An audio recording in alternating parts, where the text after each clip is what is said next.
Terima kasih klik video ini dan jangan lupa subscribe. Pada 22 Julai 2014, ketika dalam bulan Ramadan di mana seminggu lagi umat Islam akan menyambut Hari Raya Aidilfitri, negara telah digemparkan dengan penemuan mayat seorang ibu tunggal warga emas yang tinggal bersendirian di rumahnya. Mangsa Jariah Abu Bakar, 62 tahun, merupakan ibu tunggal yang tinggal bersendirian dan mempunyai 3 orang anak yang masing-masing sudah bekerja dan tinggal berasingan. Jasad mangsa telah ditemui mati dalam keadaan tertiarap di ruang tamu rumahnya di nombor 1213 Blok 9 Felda Long Heng Barat, Kota Tinggi oleh salah seorang anaknya yang baru pulang dari Kuala Lumpur untuk bercuti raya.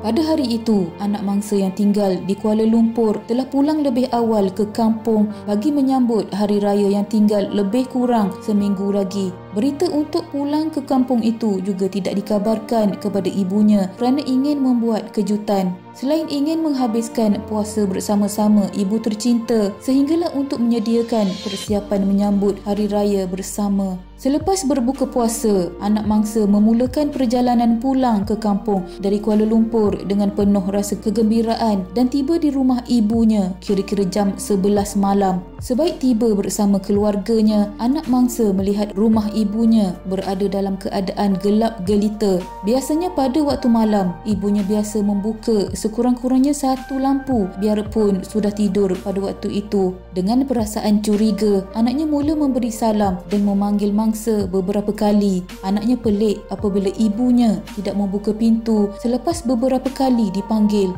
Berasa tidak sedap hati, anaknya mengintai ke dalam rumah melalui tingkap dan terkejut dalam samar-samar kegelapan dia melihat ibunya terbaring di ruang tamu. Biarpun dipanggil beberapa kali, ibunya masih tidak bergerak. Anaknya dengan panik berlari pergi ke rumah jiran bagi meminta pertolongan. Jiran yang datang kemudian membantu dengan memecahkan pintu depan rumah dan mereka mendapati mangsa terbaring di ruang tamu rumah tersebut dengan kepala berlumuran darah. Dan yang lebih memilukan, setelah diperiksa, ibunya itu rupa-rupanya telah pun meninggal dunia. Mereka kemudian menghubungi pihak polis bagi melaporkan kejadian. Balai Polis Bandar Penawar menerima panggilan pada jam 12.05 tengah malam dan bertindak atas maklumat itu. Pasukan anggota terus bergegas ke tempat kejadian.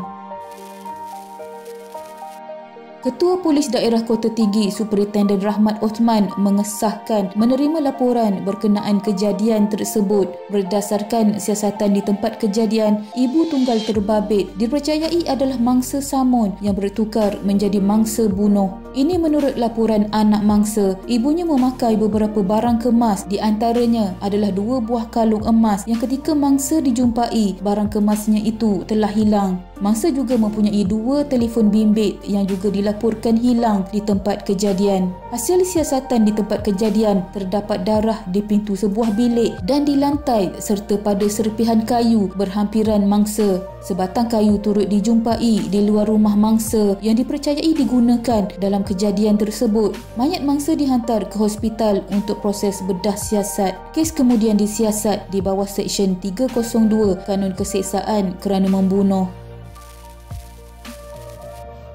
Pihak polis tanpa membuang masa membuat risikan di kawasan kejadian dan menemu bual orang ramai yang mempunyai sebarang maklumat. Hasilnya, polis berjaya menahan 5 suspek berusia antara 15 hingga 28 tahun termasuk sepasang suami isteri di beberapa lokasi berhampiran dalam tempoh tidak sampai 24 jam. Berdasarkan semakan rekod jenayah ke atas semua suspek, polis mendapati semuanya tiada rekod kesalahan lampau. Kesemua suspek telah ditahan reman selama 7 hari bagi membantu siasatan sebelum pihak polis mengesahkan suspek utama dalam kes itu adalah remaja berusia 15 tahun yang ditangkap tidak bersekolah dan merupakan seorang penganggur. Polis juga menemui barangan milik mangsa yang dicuri iaitu 2 buah telefon bimbit serta seutas rantai emas.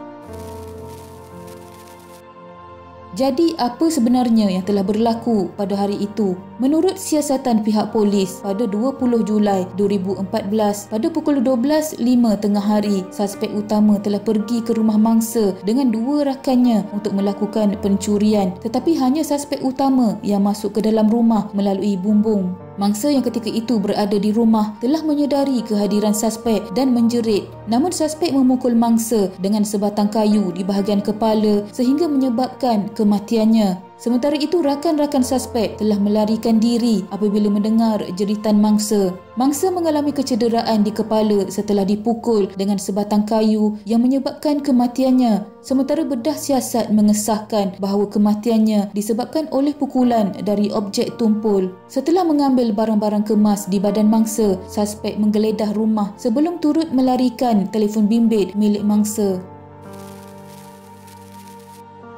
Pada 3 Ogos 2014, suspek yang remaja berusia 15 tahun berdepan hukuman gantung sampai mati apabila didakwa di Mahkamah Magistrate Kota Tinggi, Johor atas tuduhan membunuh. Berdasarkan pertuduhan, remaja terbabit didakwa membunuh warga emas terbabit di rumah mangsa di nombor 1213 Blok 9, Felda Long Heng Barat, Kota Tinggi pada pukul 12.05 tengah hari. Tiada pengakuan direkodkan selepas pertuduhan dibacakan di hadapan penolong pendaftar Mahkamah Seksyen Kota Tinggi Hairul Azhar Muhammad. Pendakwaan dilakukan Timbalan Pendakwa Raya Natasha Zaini manakala tertuduh tidak diwakili peguam.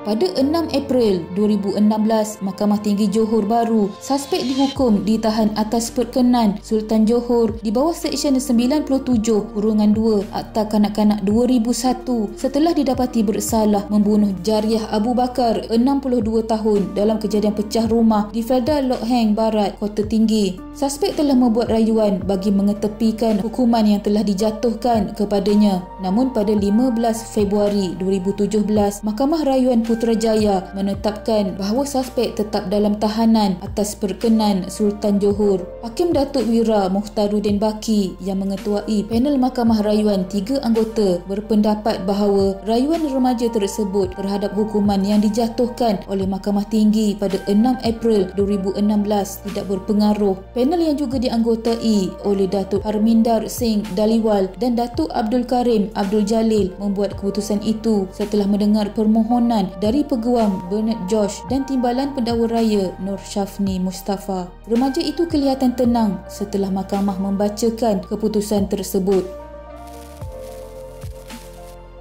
Dengan ini, suspek akan kekal di penjara atas kesalahannya selagi diperkenankan oleh Sultan Johor. Dengan usia semuda itu, mampu membunuh insan yang lemah, diharapkan menjadi orang yang lebih baik semasa dalam tahanan dan insaf dengan kesalahan yang dilakukannya. Takziah kepada keluarga mangsa. Tidak dapat bayangkan kegembiraan seorang anak untuk menyambut hari raya bersama ibu tersayang telah menjadi tragedi sedih yang tidak akan mampu dilupakan sepanjang hayat. Sama-sama kita hadiahkan Al-Fatihah kepada mangsa Allahyarhamah Jariah Abu Bakar. Semoga rohnya dicucuri rahmat dan ditempatkan di kalangan hamba-Nya yang beriman.